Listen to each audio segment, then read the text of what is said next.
Amém, Deus. Castelo forte é o nosso Deus.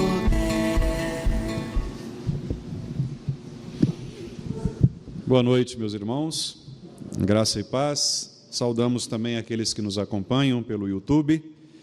Nós vamos, meus irmãos, abrir a palavra de Deus em Êxodo capítulo 20 e vamos ler o versículo 15. Êxodo capítulo 20, versículo 15.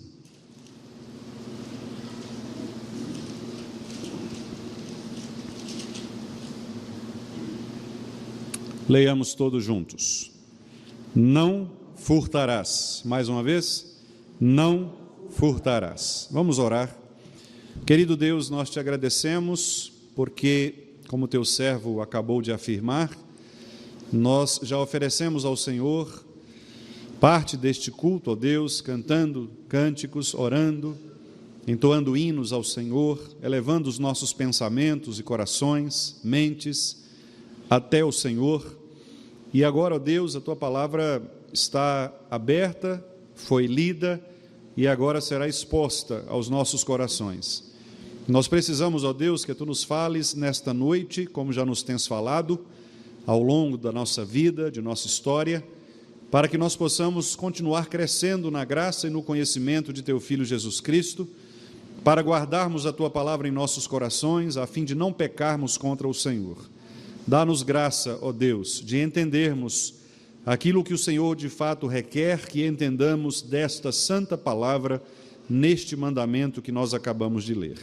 Pedimos-te isto no nome de Jesus. Amém. Meus amados irmãos, nós estamos diante novamente de um mandamento curioso. E a razão pela qual é que, assim como outros mandamentos que nós já vimos anteriormente, muitas vezes nós somos levados a, de maneira equivocada, pensar que este mandamento não tem muito a ver conosco, porque afinal de contas, talvez nenhum de nós aqui tenha, em algum momento de nossa vida, furtado alguém. É bom lembrar que o furto é um crime em nosso país. Antes de ser um crime, é um pecado, conforme está exposto aqui neste mandamento. O nosso direito, ele separa o furto do roubo. O furto é aquela forma de você subtrair de alguém algo que pertence a essa pessoa, sem, contudo, utilizar a força.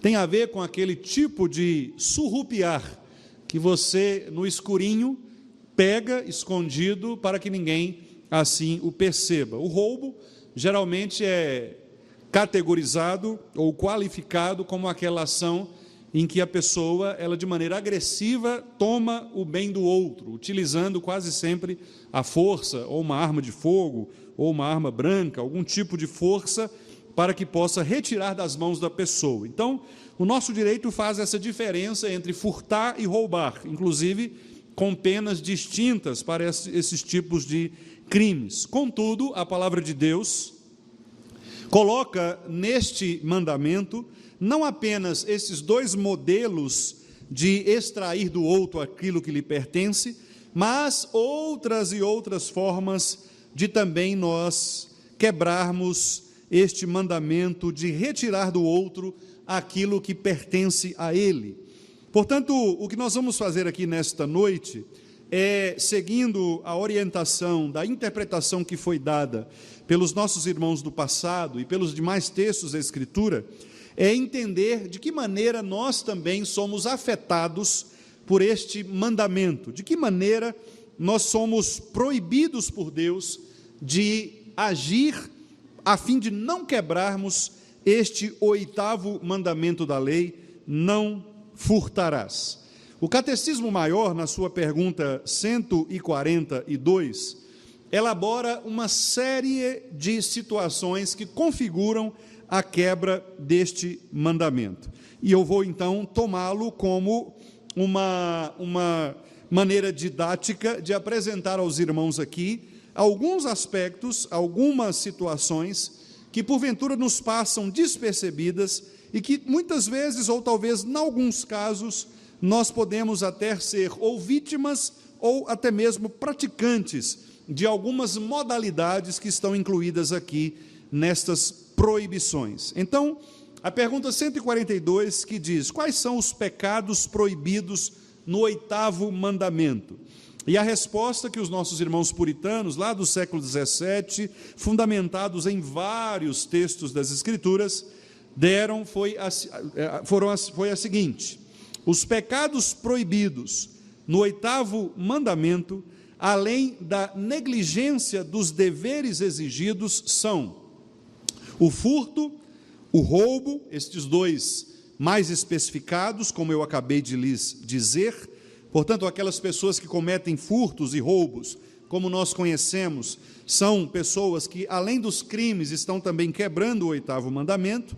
Mas, além destes, o catecismo inclui o tráfico de seres humanos, a recepção de qualquer coisa furtada, as transações fraudulentas, pesos e medidas falsos, a remoção de marcos de propriedade, e neste eu vou explicar um pouquinho mais daqui a pouco, a injustiça e a infidelidade em contratos entre os homens e em questões de confiabilidade, a opressão, a extorsão, a usura, que também pode ser considerada como a agiotagem, que é uma prática, infelizmente, ainda comum, o suborno, as vexatórias demandas forenses, o cerco injusto de propriedades e a desapropriação, a acumulação de gêneros para encarecer o preço,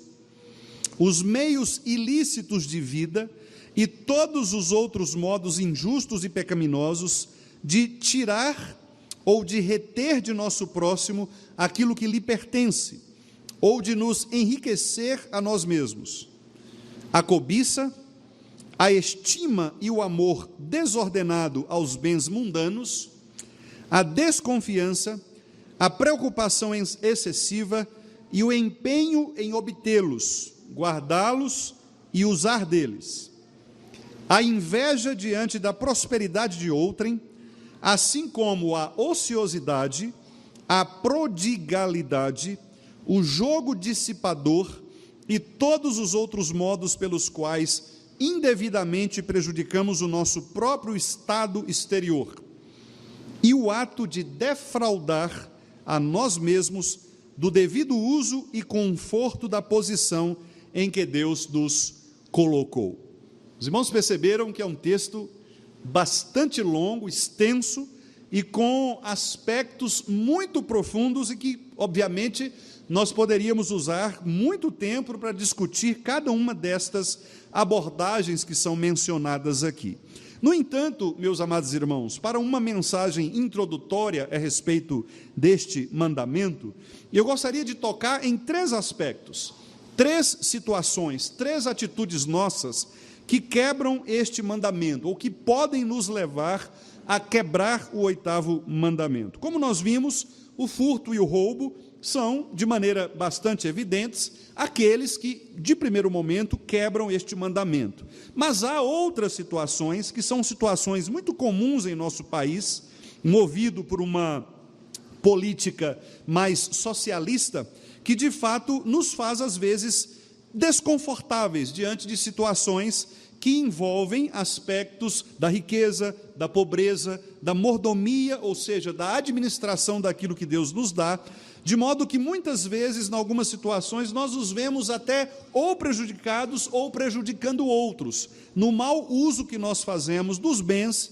que Deus nos dá, nos confia. Portanto, eu gostaria então de abordar nesta noite, como eu disse, 3 aspectos ou 3 atitudes que podem configurar na quebra deste 8º mandamento. A primeira delas são aquelas atitudes que têm a ver com todas as formas de prejuízo da propriedade do outro, ou retirar do outro aquilo que lhe pertence, quaisquer que sejam estes bens. O Catecismo Maior, ele menciona aqui algumas situações que envolvem nesse grupo maior de coisas. Por exemplo, quando nós fazemos transações fraudulentas, ou quando usamos pesos e medidas falsos, ou então quando nós removemos marcos de propriedades, ou então quando nós cometemos injustiça e infidelidade em contratos.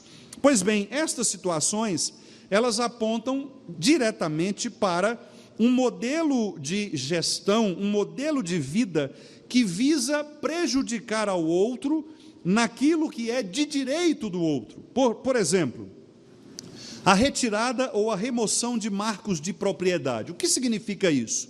No Israel antigo, era muito mais comum, inclusive, do que no nosso tempo, as propriedades, elas eram determinadas especialmente pelas famílias. E os irmãos estão vendo, inclusive agora, neste momento, a guerra que nós temos vivido entre Israel e os palestinos. E tudo começou com o problema do território, com o problema da propriedade. Porque os irmãos que são leitores do Antigo Testamento sabem que quando o Israel foi formado por Deus, Deus destinou a Israel uma terra geográfica, uma propriedade. No entanto, desde aquela época, várias e várias guerras tentavam tirar Israel do seu conforto, de sua terra, muitas vezes levando o povo de Israel para um outro lugar, para uma outra terra, fazendo do povo de Israel um povo escravo, na tentativa de tirar de Israel aquilo que lhe pertencia. A própria formação das tribos, das 12 tribos, também foi cuidadosamente destinada, de modo que cada família, cada tribo, liderada por um núcleo familiar, foi ali presenteado com um território, com uma faixa de terra. Portanto, desde antigamente, Israel tinha na sua concepção tanto o direito de possuir estas terras, como também o direito de não permitir que outras pessoas invadissem estas propriedades de terra.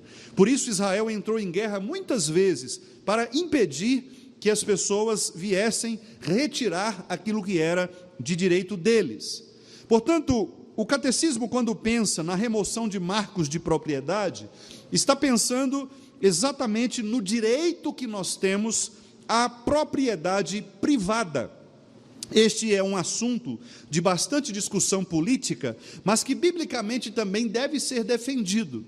A ideia de que a minha propriedade, a propriedade que eu conquistei, a propriedade que eu comprei com o meu próprio recurso, com o meu próprio esforço, ninguém tem o direito de removê-la de mim, nem mesmo o Estado. Por isso, o Estado comunista, quando, por exemplo, pretende desapropriar propriedades que são privadas, o Estado quebra, por meio do seu gestor, este 8º mandamento. Uma outra forma de quebra deste princípio é, por exemplo, aqueles movimentos de grilagem. Pessoas que invadem terras e que, às vezes, até com o uso da força, tentam roubar aquela propriedade que pertence a uma pessoa.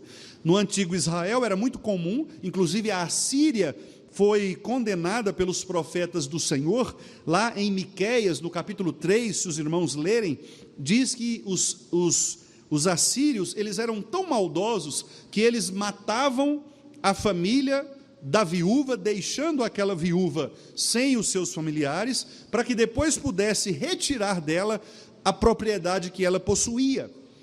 Então, os assírios, eles matavam as pessoas para tomar as propriedades, um tipo de grilagem, um tipo de uso da força ou da violência para retirar a propriedade que pertence a alguém. Os movimentos sem terra, por exemplo, são também outros modelos de quebra do 8º mandamento. Pessoas que muitas vezes, por não conquistar aquela propriedade, e às vezes somente para ter aquela ansiedade ou aquela cobiça por um ambiente de terra, muitas vezes também retira da terra que pertence a alguém o direito de sua propriedade. Portanto, estas coisas todas, quando elas não são reguladas por lei, elas podem quebrar este mandamento. Todo tipo de invasão de propriedade privada é um tipo de remoção de marco de propriedade. Por estas razões, meus amados irmãos, nós temos de defender, dentro do nosso princípio cristão, o direito de todas as pessoas possuírem e cuidarem das suas propriedades. Nós devemos ter, de acordo com a Escritura Sagrada, o princípio de manter intacto aquilo que pertence ao outro, especialmente naquilo que são os chamados marcos de propriedade. Uma outra forma também é a infidelidade ou a injustiça nos contratos.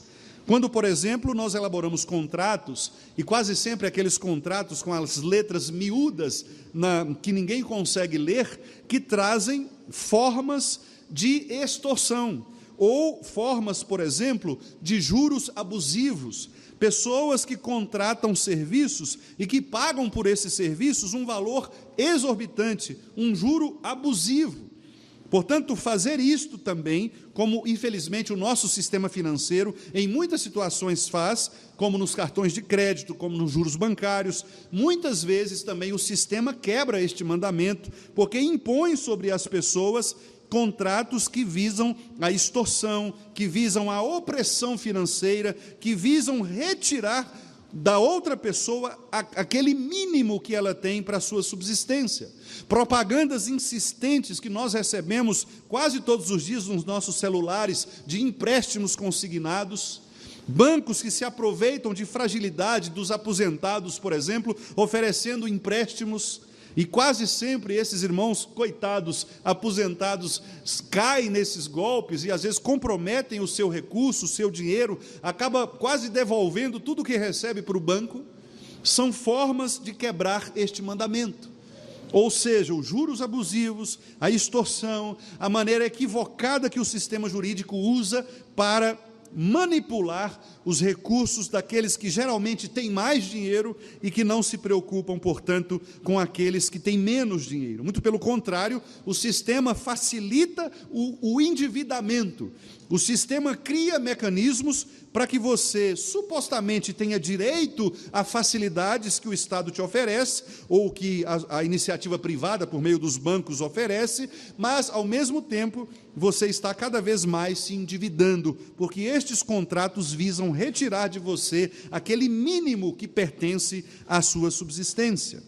Portanto, este é o primeiro modo que o mandamento ele se apresenta como uma necessidade de vigilância de nossa parte. Devemos ter o cuidado de proteger a propriedade privada, devemos ter o cuidado de não sermos enredados, iludidos por esses contratos que visam a extorsão, que visam a juros abusivos. Devemos ter o cuidado de preservar a confiabilidade dos nossos contratos. E eu encerro esse primeiro ponto com esta situação. Por exemplo, quando você dá um cheque, hoje já não se usa mais, mas há um tempo se usava bastante, não é? O uso de cheque. Mas quando você dá um cheque, por exemplo, o chamado cheque pré-datado, eu sei que alguns irmãos aqui se lembram dessa denominação. O cheque pré-datado é aquele cheque que é uma espécie de fingimento. Você não tem o dinheiro, mas você diz para a pessoa: olha, eu vou ter o dinheiro nessa data. E aí você põe um cheque pré-datado para daqui a um mês. O cheque pré-datado era uma forma de quebrar este mandamento. E eu já quebrei o mandamento com um cheque pré-datado. Por isso eu não estou apontando para você com justo juiz. Eu estou dizendo que são formas pelas quais nós podemos quebrar o mandamento. E nós quebramos por quê que o cheque pré-datado? Porque ali você está trabalhando com algo que não lhe pertence ainda. Você está fazendo uma transação sem a devida confiabilidade do recurso que vai suprir aquele pagamento. Quando você faz um compromisso contratual e você não cumpre, você está quebrando esse mandamento. Quando você diz para a pessoa: eu vou pagar você em tal dia, e não paga, você quebra o mandamento. Quando o seu boleto vence e você não consegue pagar, você quebra o mandamento. Mas é óbvio, eu estou sabendo que os irmãos estão dizendo: mas nós negociamos, nós dividimos, nós parcelamos, nós fazemos isto, fazemos aquilo. Sim, e devemos fazer mesmo, porque nós não devemos nos tornar devedores das pessoas. O apóstolo Paulo disse que nós não devemos dever nada a ninguém, exceto o amor. Portanto, o princípio das Escrituras é que nós honremos os nossos contratos com confiabilidade, com fidelidade, com justiça, defendendo o direito do outro de possuir o que o outro conquistou com base no seu esforço, no seu trabalho, com base nos seus recursos. Mas, meus irmãos, há também um segundo grupo de pecados que nós podemos citar aqui como pecados que também quebram este mandamento, que é a cobiça, a estima ou o amor desordenado pelos bens mundanos. Meus queridos irmãos, nós podemos dar a este grupo o nome de consumismo. O que é o consumismo? Consumismo é uma maneira de nós vivermos tentando possuir coisas, às vezes coisas que nós não precisamos, daquilo de que nós não precisamos, que não é necessário para nós, mas que nós desejamos. Nós não temos o recurso, mas queremos. E mesmo assim, nós então preferimos adquirir aquela dívida, muitas vezes alta, muitas vezes impagável pela nossa capacidade de pagamento, apenas para manter uma aparência social, apenas para manter vivo o nosso desejo, ou para satisfazer o nosso desejo. Portanto, uma vida desordenada, uma cobiça desordenada, um desejo exagerado por bens mundanos, também é uma forma de nós quebrarmos o 8º mandamento. Nós nos preocuparmos excessivamente com as coisas materiais, nós nos preocuparmos exageradamente em guardar coisas materiais. Há pessoas, por exemplo, que não conseguem se desprender de coisas que são materiais. Elas acumulam coisas, são acumuladoras. Elas acumulam, e a coisa vai ficando velha, vai ficando cada vez mais destruída. Às vezes você nem consegue mais ler, não consegue nem ver, mas tem que estar ali, porque há um apego exagerado àquele objeto, àquele bem material, àquela coisa, como se nós pudéssemos, de fato, utilizar aquela coisa até mesmo como o maior bem que nós possuímos. Aliás, um dos pastores que eu li a respeito deste mandamento, começa o seu texto perguntando o seguinte: qual é o bem mais precioso para você? E aí ele dá um exemplo: se a sua casa estivesse pegando fogo agora, o que você voltaria lá? Por que você, ou pelo que você voltaria lá para tentar resgatar esta coisa? Né? E aí é uma pergunta instigante, porque talvez alguns poderiam enfrentar o fogo por causa de uma televisão 50 polegadas, né? Outros talvez por causa de um Xbox, outros talvez por causa de um celular, de uma foto, de um documento, né? Às vezes por causa de algum dinheiro que está guardado debaixo do colchão. Quer dizer, nós temos os nossos bens preferidos, nós temos as coisas que prendem o nosso coração a este mundo. Não que seja equivocado, irmãos, errado, pecaminoso, nós gostarmos das coisas que há no mundo. Não há pecado necessariamente nisso. Deus nos deu tudo o que deu para que possamos usufruir destas coisas. Mas o que a Bíblia condena é o amor excessivo, é o amor, o apreço, a idolatria a coisas que são deste mundo.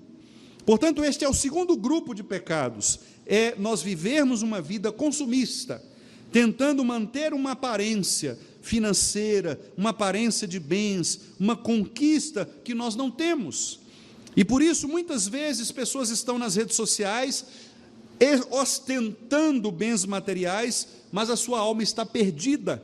E não tem sido raro nós ouvirmos de casos de pessoas que estão em depressão profunda, em ansiedades descontroladas, mesmo tendo todos aqueles recursos materiais que elas têm a seu favor. Um exemplo recente disto foi o do Whindersson Nunes, aquele que quase todos conhecem.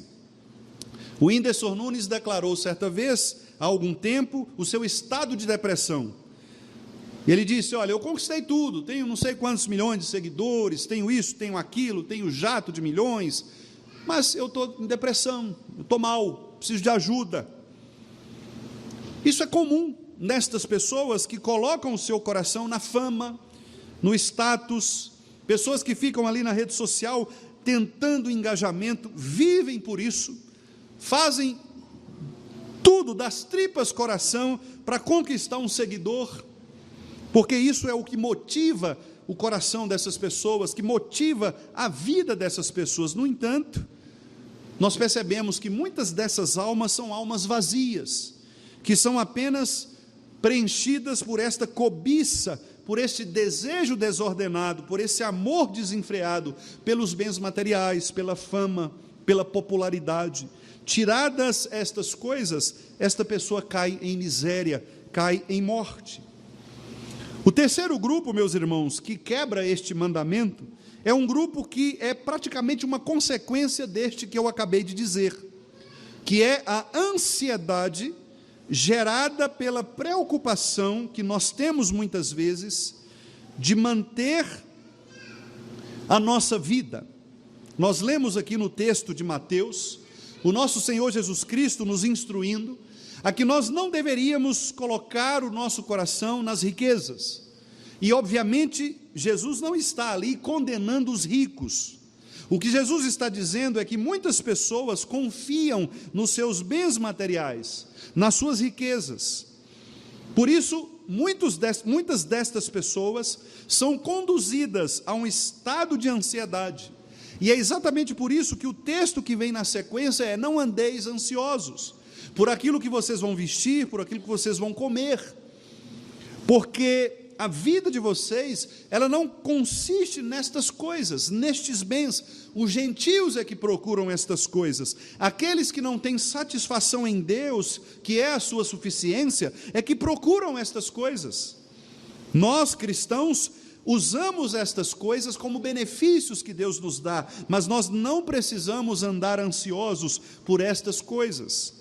Eu sei, meus amados irmãos, que esta é uma situação bastante difícil, porque nós temos as contas para pagar, nós temos os compromissos para resolver, nós temos situações que vêm até nós como doenças inesperadas, às vezes um defeito num carro, às vezes um eletrodoméstico que quebra e você precisa repor, às vezes um problema na sua casa. Eu sei que há situações que exigem de nós uma preparação financeira adequada, e quase sempre nós não temos estes recursos. Isso, portanto, gera preocupação no nosso coração. E se eu não puder pagar aquela conta? E se eu não tiver esse recurso no momento em que eu precisar?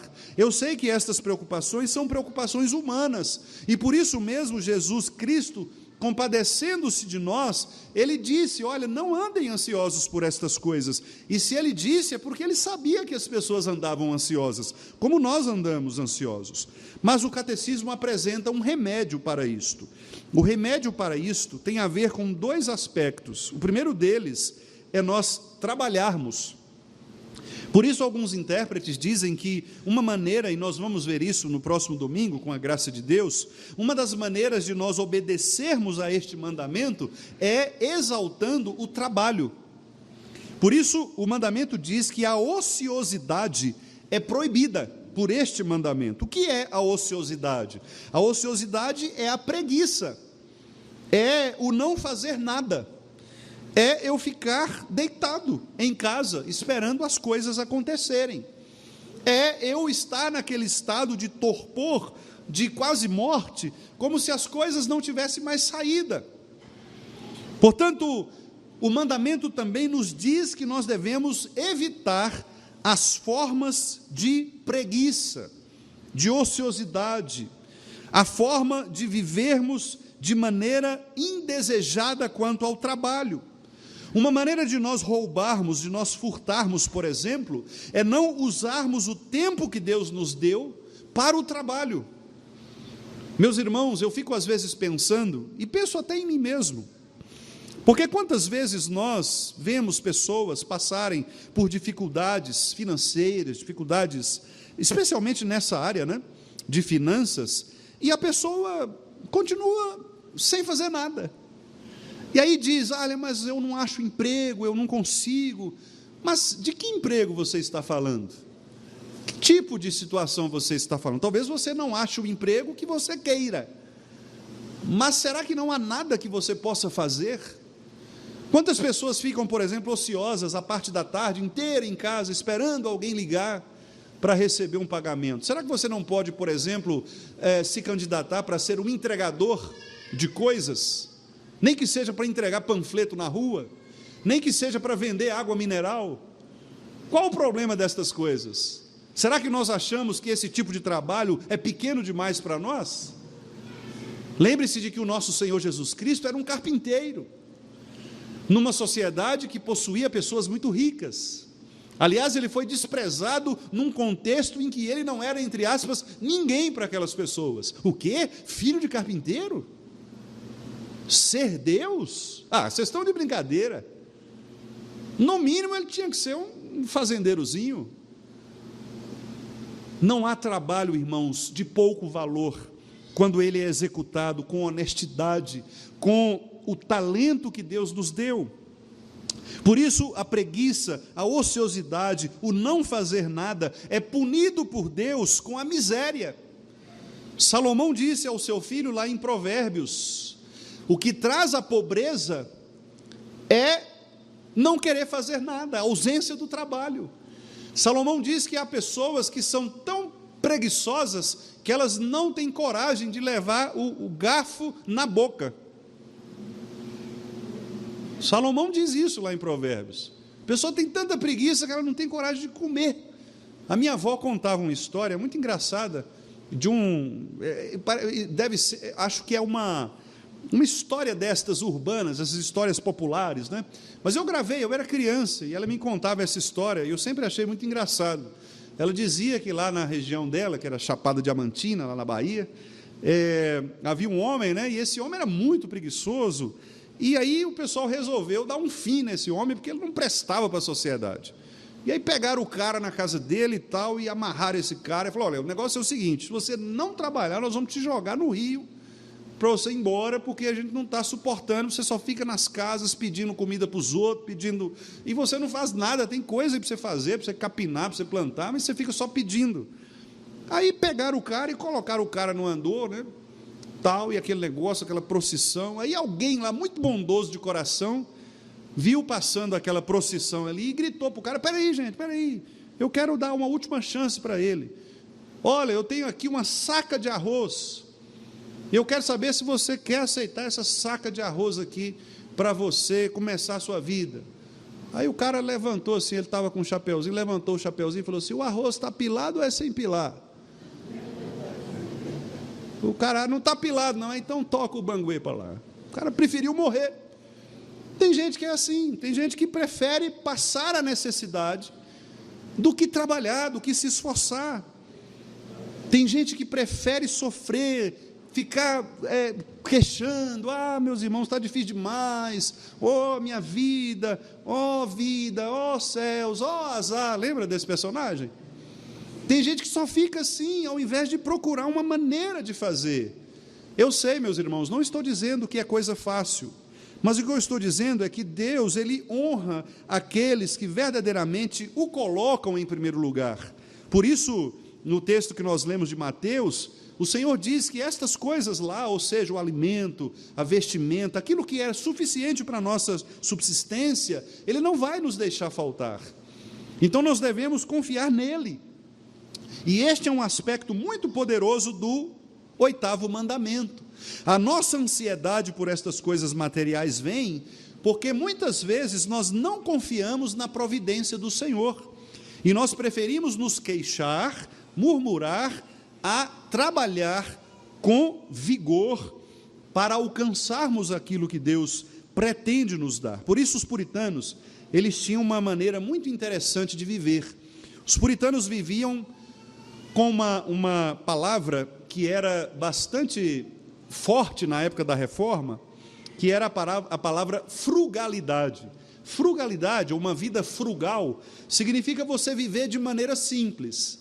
E quando a gente diz de maneira simples, não é que você tem que dormir em cama feita de capim, não é isso. Não é que você tem que comer em cumbuca. Você pode ter um prato bonito, você pode ter uma cama bonita, um ar-condicionado em sua casa. Viver de maneira simples não é viver jogado debaixo da ponte.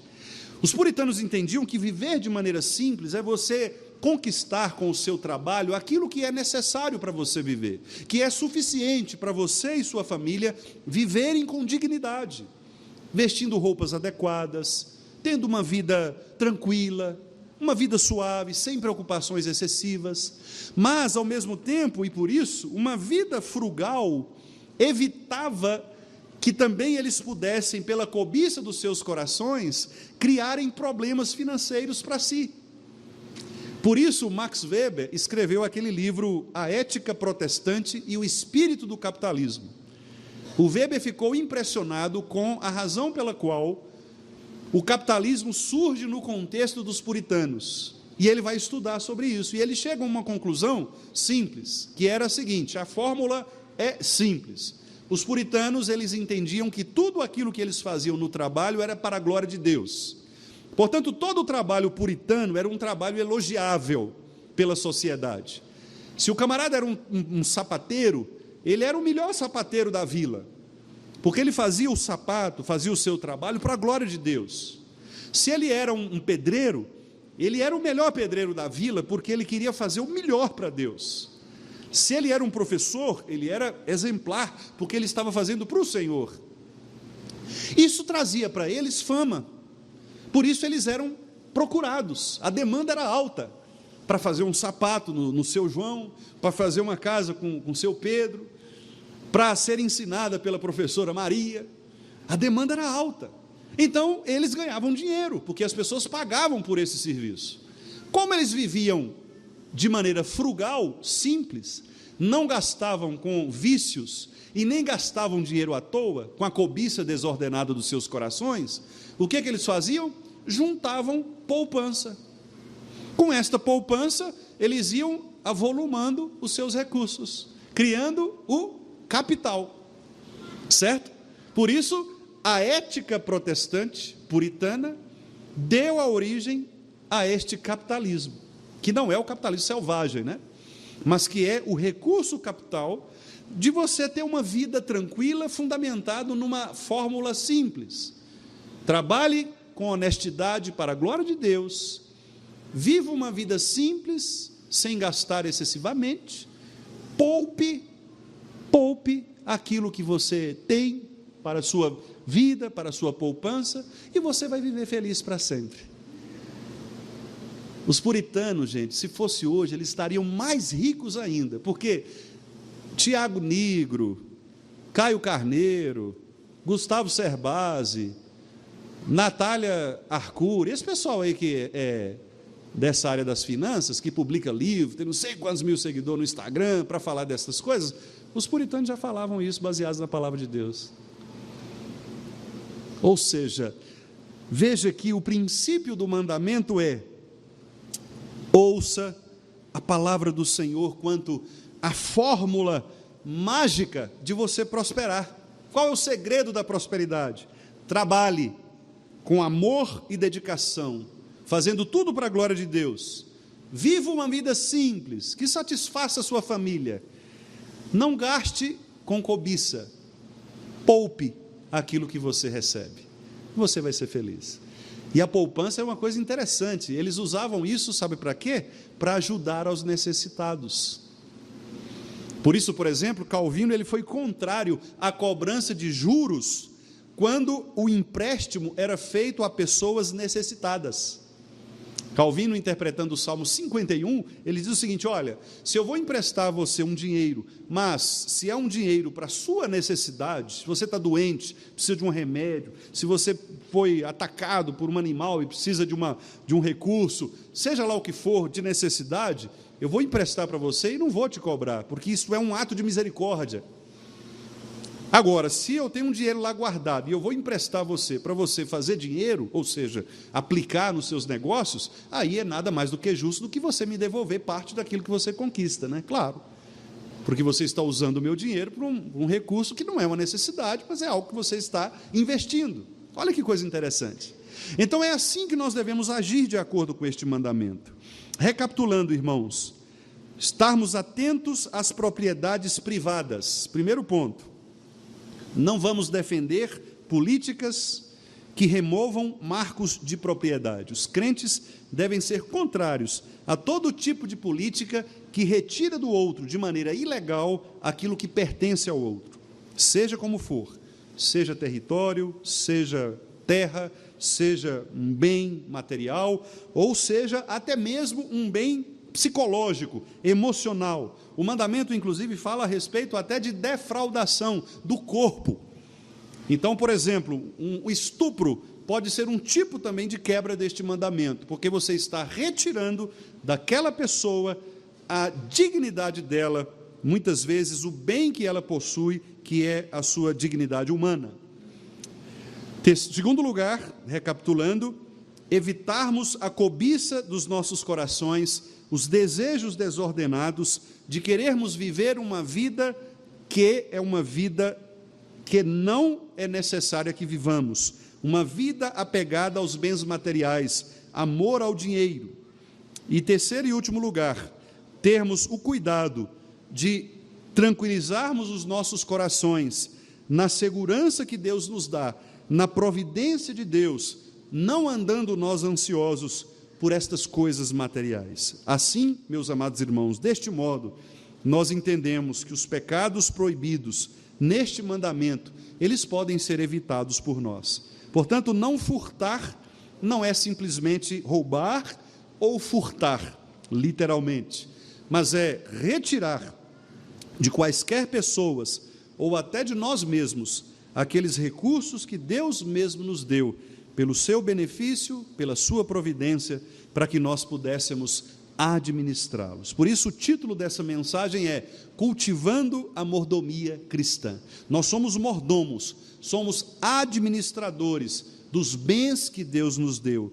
Aprendamos a usar esses bens com sabedoria, santo temor, de maneira que os nossos recursos sejam todos eles para a glória do nosso Senhor e Salvador. Que Deus nos abençoe.